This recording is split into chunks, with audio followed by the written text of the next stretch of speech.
ශ්‍රී ජයවර්ධනපුර කෝට්ටේ ලංකාවේ අග නගරය. මේ ලංකාවේ අග නගරේ Tuk tuk, kadarate bate. Tuk tuk, rata konate bate. Tuk tuk, kadarate bate. Tuk tuk, rata konate bate.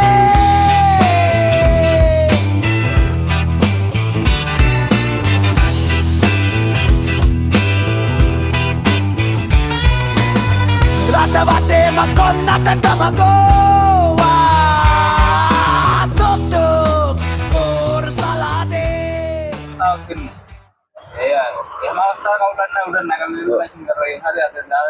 මරු බාණ්ඩනේ. මේ තව ඉස්සරහ තියලා අපි ඔම් බලාගෙන යන්න බලන්න. මේ T55A නම්බර් එක. T55A විද ටැංකිය තමයි තවුනේ. අපිත් කොහොම බලාගෙන යන්. මේ ටිකට පාර සෙට් වෙලාට අපි පොඩ්ඩක් ස්පීක් කරන්නම් ඒ කෑලි. මේ ඉතින් බලාගෙන ගිහිල්ලා අපි ආයේ මේ පාරේ එනවා කොහොමත් ත්‍රිනගර මුල ස්ථානයේ පැත්තෙන් බලන්න අපි මේ මගදී අපි දවල් වුණ නිසා පොඩ්ඩක් වැඩේ පටන් ගන්න රටේ නේ. ඇත්තටම කලින් දවසේ පොඩ්ඩක් සතුට සමරලා ඉවර වෙලා මේ කොහොමද රටවට යන්නේ කියලා ප්ලෑන් කරලා ඔක්කොම ඉවර වෙලා එද්දී නිින්ද ගියා. අවුලක් නෑ කොහොමත් මේ අපි යන්නේ සිටුවේ මෙන්න මේ ලස්සන දේදියකාව රටේ තමයි කියන්නේ දේදියකාව කියලා තමයි හරි කියන්නේ. බලන්න. දේදියකාවක් දැක්ක රටේ මීටරේනේ.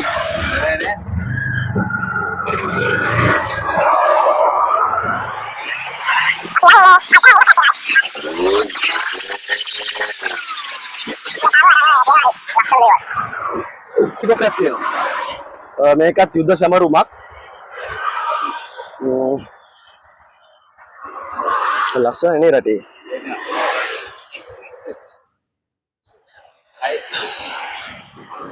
මේක මේ පොඩි පාලමක් එහෙම දාලා යන්නේ හදලා තියෙනවා.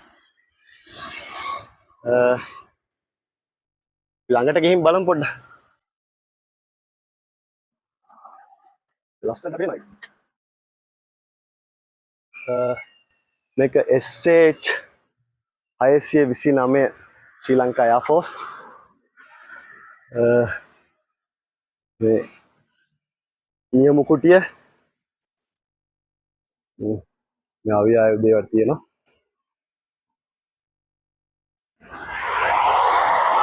මරුනේ ශ්‍රී දමුදා මූලස්ථානය ලංකාවේ අති දැවැන්ත ව්‍යාපෘතියක් විදිහට වෙච්ච වැඩක් මේක.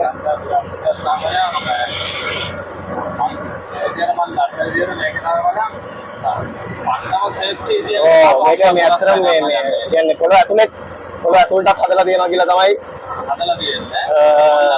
ඔව්. මේ කන්ස්ට්‍රක්ෂන් පැත්තේ. Kadarate bate. Rata konate bate. Kadarate bate.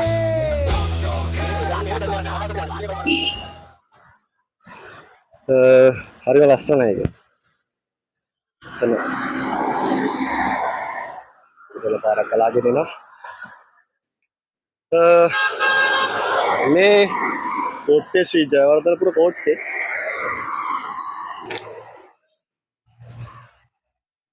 ගහලා තියෙන මේ කාලතුවක්කුව. කාලතුවක්කුව රටේ කාලතුවක්කුව චීනේ හදලා තියෙන්නේ මේක. උපරිම දුර මීටර් 15000ක් ගහන්න පුළුවන්. මිනිමම් 3750යි. මේකේ සම්පූර්ණ විශ්වයම වෙනවා. ඒකට යුද සැමරුම්. ලංකාව කියන්නේ 30 වසරක යුද්ධයකට මුහුණ දීපු රටක්. ඉතින් ඇත්තටම මේ සැමරුම් තියෙන එකත් අත්‍යවශ්‍යයි. මොකද මේක රටක ඉතිහාසය.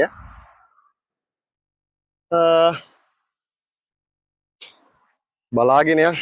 මේකේ මේ විශේෂයෙන් බෝඩ් එකක් ගහලා තියෙනවා. ඒ කියන්නේ අපේ මිනිස්සු කොච්චර ඉතින් මේවා කරන්නද කියලා. කාලතුවක්කුව හා එය ස්ථානගත කර ඇති වේදිකාව මත පා තැබීම, නැගීම හා වාඩි වී සිටීම සපුරා තහනම්. අපිට කියන්න තියෙන්නේ එන්න කොළඹ බලන්න දේවල් තියෙනවා ඔයගොල්ලන්ට. කොළඹ කියන්නේ අපි නොදකපු තැන් ගොඩක් තියෙනවා. නිකන් මැප් එක හොයන්න අපි මේ මැප් එක හොයලා යන්නේ. මැප් එකේ හොයලා අපි යන්න රූට් එකක් හොයාගත්තා. ටුක් ටුකේ රට වටේ. ඔව් රට වටේ. හරි. ඔයගොල්ලොත් එන්න අපි මේ පෙන්වන තැන් වලට එන්න. තව ඔයගොල්ලොත් තැන් හොයාගන්න. ඔයගොල්ලෝ තැන් හොයාගත්තාම අපිට කමෙන්ට් කරන්න. එතකොට අපිට ඒ තැන් වලට යන්න පුළුවන්. ඔක තමයි කියන්න තියෙන්නේ. ගිහිල්ලා බලමු අපි ඉස්සරහට.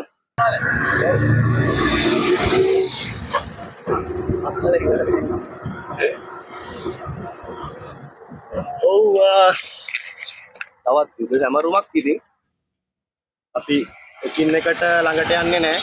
මම හිතනවා ගන්න පේනවා කියලා.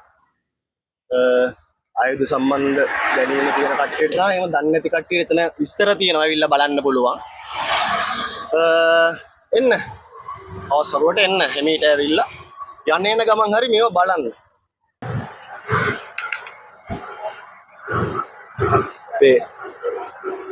මේ ඉතින් ගොවිපළ මේ ත්‍රිවිධ හමුදාව තමයි මේක නඩත්තු කරන්නේ.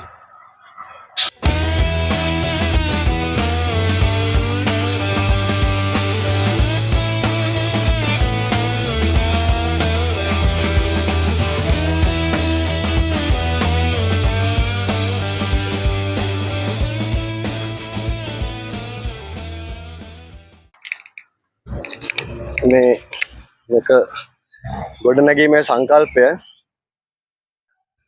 තුරුමිතුරු නවරටක් සංකල්පය ආරක්ෂක මණ්ඩලික ප්‍රධානී සහ යුද හමුදාපති lieutenant general Shavinda Silva WWRSP blah blah blah blah යුද හමුදා ප්‍රවේශ මූලස්ථාන මාර්ගය සහ ඩෙන්සිල් කොබ්බෑකඩුව මාවත ඇවිදින මන්තීරුව තුරුමිතුරු නවරටක් කියලා ව්‍යාපෘතියක් යටතේ 2019 12 වෙනි මාසේ 30 වෙනි දින ආරම්භ කරලා 2020 6 වෙනි මාසේ 3 වෙනි දින අවසන් කරලා තියෙනවා මේ ව්‍යාපෘතිය. ශ්‍රී ලංකා යුද හමුදාවේ ශ්‍රමදායකත්වයෙන් හදලා තියෙන්නේ. එන්න මේවා බලන්න. කොහමද? ඉතාලම හොඳට පේනවා මම දැන් ටීවී එක ළඟටම ආවා. මේ තියෙන්නේ යුද සමරුම්. මේකෙත් තියෙනවා නේ රට ඉස්සරහ ගහලා. මේකෙත් තියෙනවා මේක රුසියාවේ නිෂ්පාදිත T55A අර එහා පැත්තේ අපි දැකපු එකම තමයි මම T55A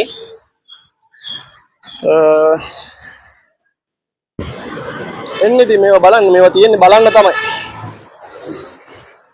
තමයි හදලා තියෙන්නේ අස්සල කුරුල්ලෙක් ආවා විශේෂම තමයි රයිට් එන්න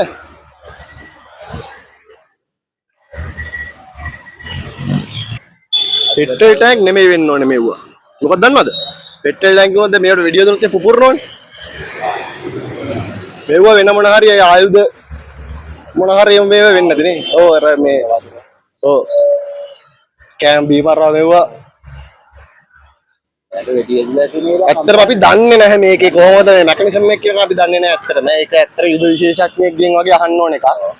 අපිට කියන්නේ මේ ඒවා විශ්වාස කරන්න එපා. කම හිතන දේවල් ඔයාලත් ඇවිල්ලා බලන්න ඔයාලත් බැලුවා ඔයගලන්ටත් එක එක හිතේ ඔයගොල්ලෝ හිතා ගන්න. හැබැයි කවුරු හරි දන්න කෙනෙක්ව හම්බුනොත් හදිස්සියවත් හරියට දැනගන්න. දැන් මේක කියන්නත් ඔය දන්න කෙනෙක් හම්බුනොත් එහෙනම් මේ වීඩියෝ එක බැලුවොත් ඔව් එයා අපිට කමෙන්ට් එකක් දාන්න.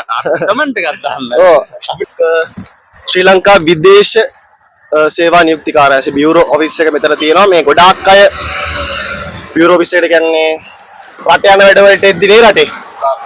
මෙතනට එනවා. මමත් ඇවිත් තියෙනවා. රටෙත් ඇවිල්ලා තියෙනවා. මමත් ඇවිල්ලා තියෙනවා. ඒකත් බලාගෙන යන්න. මෙතන තියෙනවා පොල් වගා කිරීමේ මණ්ඩලය ළමා මහේස්ත්‍රාත් අධිකරණයේ තියෙනවා. මෙතන විශේෂයෙන් මේක මතක් කරන්න ඕනේ. ඔව්. රයිට් අපි යම් බලන්න ඕන ඉස්සරහට. මේ පැත්තේ ළමා උද්‍යානය දිගටම තියෙනවා. ඔය පොඩි වෝකින් පාත් එකක් වගේ එකකුත් තියෙනවා වෙදින්න පුළුවන්.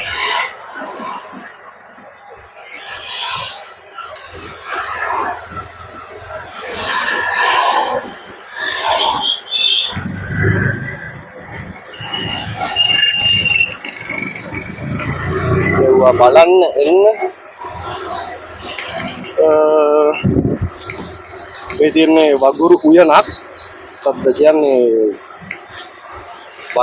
වගුරු උද්‍යානය.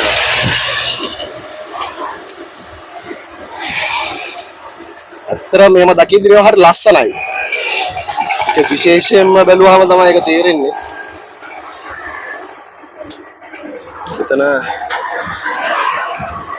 ඉස්සරලා මෙතන නේවි එකේ බෝට්ස් වගේ යනවත් කරලා තිබ්බා. දැන් මේ බෝට්ස් නෑ වුන් විතරයි. මේ උද්‍යානෙත් ඇවිදින්න පුළුවන්. මේ මෙතනත් තියෙනවා ගුවන් සමරු. දෙන්නේ ජීව සමරු ලංකාවේ. යන් ඔසරේ. අසරයි නේද?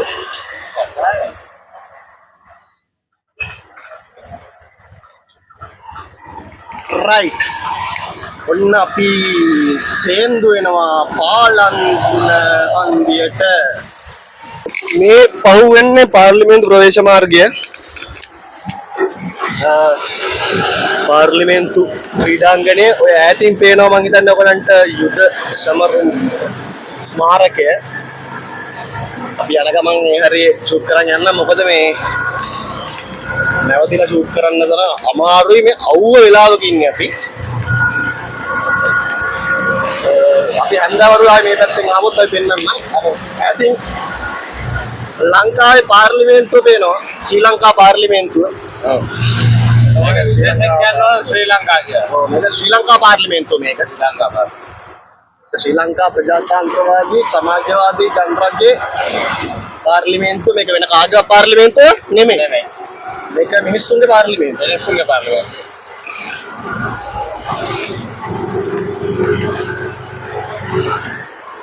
පාර්ලිමේන්තුවේ ප්‍රොෆෙසර් යාම්බලන බේනවා.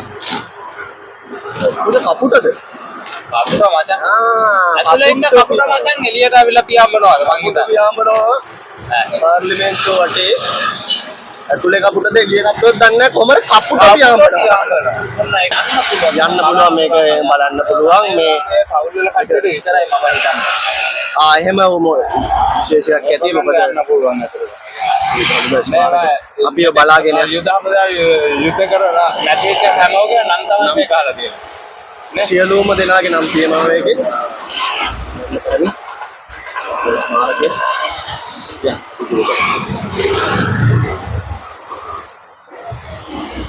සාමාන්‍ය මෙතන නම් කීයක් ඇද්ද වගේ. අදහසක් නෑ රටේ. හැම නමක්ම දරපු නිලධාරියෝ ඔක්කොම මේක දන්න කෙනෙක් ඉන්නවනම් මේකේ නම් කීයක් අපේ රණවිරුවන්ගේ නම් කීයක් මේ සමරුවේ සටහන් වෙලා තියෙනවද කියලා අපිට කමෙන්ට් එකක් දාන්න. මේ පාර්ලිමේන්තුවේ දෙවෙනි පිවිසුම පිවිසුම කියලා කියන්නේ මේක.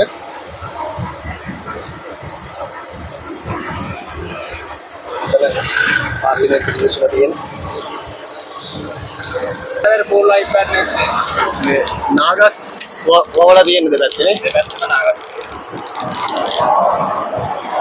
ලස්සන පාරක් මේක. ඇත්තටම මේක කොච්චර ප්‍රශ්න වෙලාවක ආවත් ලස්සන පාරක්. දියවන්නා ඔය තමයි අපිට පේන්නේ. හරි දන්නවද දියවන්නාව කියන්නේ? දියවන්නාව අපිට ඉතිහාසයේ විශේෂ වෙන විදිය. නෑ නේ. කියනවා පොඩ්ඩක් මේ දියවන්නා අගල වටේට තමයි දිය අගල ඇතුලෙන් කපලා තමයි කෝට්ටේ රාජධානිය සම්පූර්ණ හදලා තියෙන්නේ. ඒක නැති කරගෙන කියන්නේ. ඒකට මැදි වෙලා තමයි කියන්නේ. දිය දුර්ගයක් විදිහට කෝට්ටේ රාජධානිය ආරක්ෂා වෙනවා. දිය දුර්ග, පංක දුර්ග කියන දෙකෙන්. පංක දුර්ග කියන්නේ රටේ ලොරියක් යනවා සමා වෙන්න පොඩ්ඩක්. right. පංක දුර්ග කියන්නේ මඩ වලින් හැදිච්ච දුර්ග. කෝට්ටේ රාජධානිය මඩ වලින් හැදිච්ච දුර්ග වලින් ආරක්ෂා කරගෙන අපි මේ යද්දි අපිට පේන්නේ. අපිට කල්ලු දැක්කා. දියවන්නාවේ තමයි ප්‍රධානම දිය දුර්ග. නුවර යුගයේදී අපි අහලා තියෙනවානේ මේ ඇහැලේපොළ කුමාරී හාමි කියන මද්දුම් බණ්ඩාරගේ අම්මා. මද්දුම් බණ්ඩාර කුමාරයා ගැන පොඩි කාලේ ඉගෙන ගන්නවා. අර වීර කුමාරයෙක් නේ. ඔව් අයියන්ගේ බියනවන්න මරණා සැටි මම පෙන්නමි කියලා දංගෙඩියට හිස දුන්නා කියලා තමයි කියන්නේ. හරිද? ඒ අතරේ අපිට මේ පැත්තේ කතානායක නිලනිවස එකක් බලා ගන්න පුළුවන්. right. අපි යන්න. මෙතන මේ රජමල්වත්තු විපස්සනා භාවනා මධ්‍යස්ථානය තියෙනවා. ඒ විශේෂ භාවනා මධ්‍යස්ථානයක්. ඉතින් නිවා ගන්න එන කට්ටියට හොඳ තැනක්. අපි කීකේ හිටියේ ඇහැලේපොළ කුමාරිහාමි කියන්නේ. ඇහැලේපොළ කුමාරිහාමිව මහනුවර ඉඳලා දෙපයින් ගෙන්වලා දියවන්නාවේ ගිල්වලා තමයි මැරුවා කියලා ඉතිහාස පොත්වල කියවෙන්නේ. එහෙම ඉතිහාසයක් තියෙනවා දියවන්නාවත් එක්ක. ඔන්න ඔකයි දියවන්නාවේ කතාව. එහෙම කියාවෙද්දී අපිට ඉස්සරහින් දියත උයන පේනවා.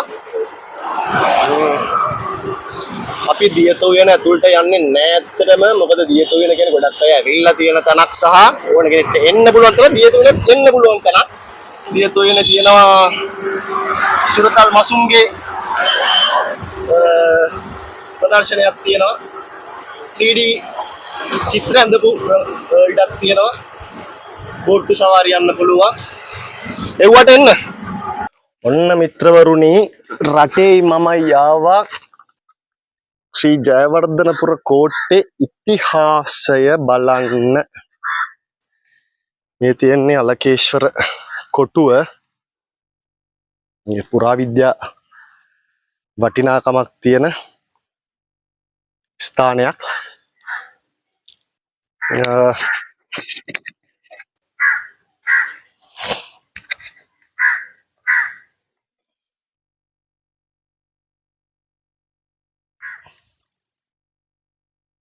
රටේ මේ කබොක් නේ රටේ.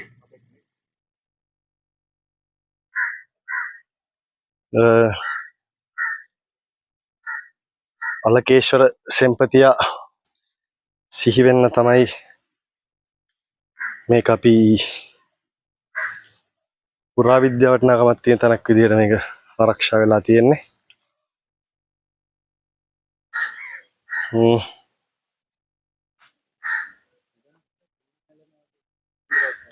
මොකරි ස්ටැචු නිර්මාණය කරනවානේ.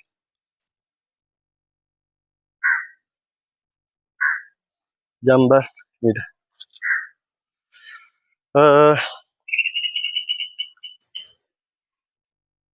අතුල් කෝට්ටෙන් පිට කෝට්ටේ පැත්තට දාලා ඉද්දි අලකේශ්වර පටුමගේ ඇවිල්ලා දේවාල පාරට හැරුණාට පස්සේ නේද රටේ දේවාල පාරේ ආම තමයි මේ අලකේශ්වර සමරු හම්බ වෙන්නේ.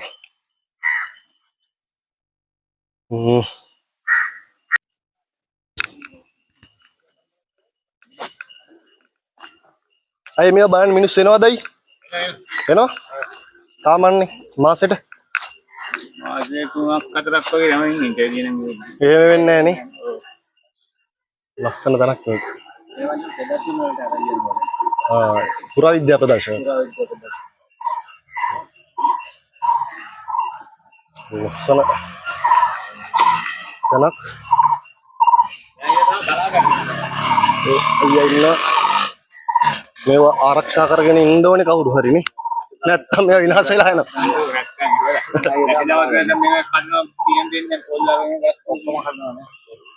තමයි ප්‍රශ්නේ ඉතින්. ඔය ඉතින් රැක ගන්න ඕනේ කවුරු හරි.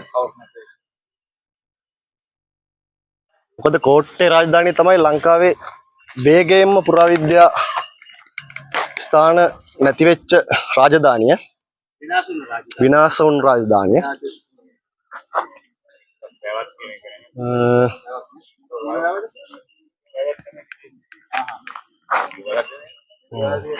එතන පිටිපස්සේ රවක් තිබ්බ කියලා කියන්නේ.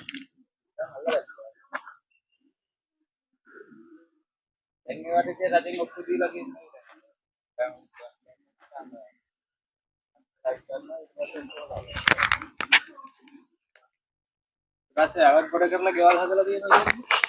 අරකනේ. එතනින් එහා පැත්තේ රවක් තිබිලා තියෙනවා. මෙතන තමයි උසම තැන.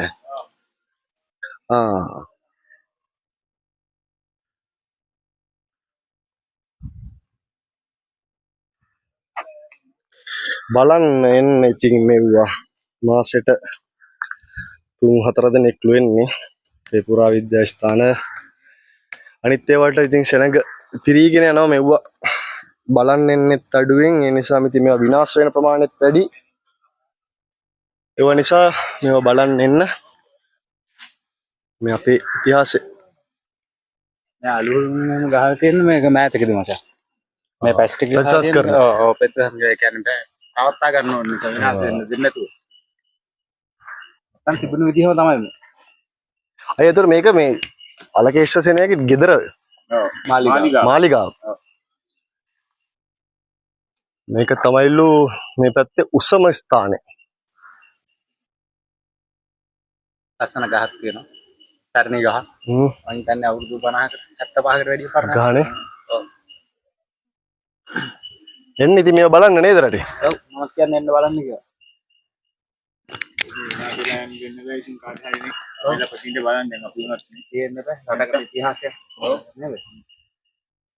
අපි වුණත් බලන්න ඉතින් මේවා තියෙන නිසා අයියලාට ස්තුතිවන්ත වෙන්න ඕනේ මේවා දැකගෙන ඉන්නවට ඔව් මේ නැත්තම් ඉතින් අයියේ මේවා අපිට බලන්න නැති වෙනවනේ මෙහෙමවත් බලන්න නැති වෙනවා. ඒ කියන්නේ මෙහෙම අපිට අවශ්‍යතාවයකට වීඩියෝ එකක් කරන්න හරි වුණාම දේවල් නැති වෙනවා රටක. හරි එහෙනම් බොහොම ස්තුතියි. අපි අයියටත් ස්තුති කරගෙන අපේ ඉතුරු ටික යන් ඉතින් ට්‍රිප් එකනේ. ජය වේවා. ටුක්ටුකේ රට වටේ. ඉතින් අපි මේ භූමි උද්‍යානයේ ඇතුලේ ඉන්නේ ප්‍රමාණයක ඉන්නේ අපි. කබරගොයෙක් ඉන්නවා ලංකාවේ. ඉන්න කබරගොයෙක්. මොනිටර් කවරක නම් විශාල ප්‍රමාණයක් මේ ඉන්නවා වගේ මේ තව එක්කෙනෙක්. ඔත් කබරගොයෙක් ඉන්නවා. ඉස්සරහින් තව එක්කෙනෙක් ඉන්නවා. එයාවත් එන්නත් කබරගොයෙක් ඉන්නවා. ඉන්නවා වගේ මොකක් කොහමත් පගුරුක. පගුරුවේ මාසික කවරක ඉන්නවා. කබරගොයෙක්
හොඳ ආරක්ෂා දෙන්නට පාර්ලිමේන්තු දවසක් නිසා වෙන්න ඕන.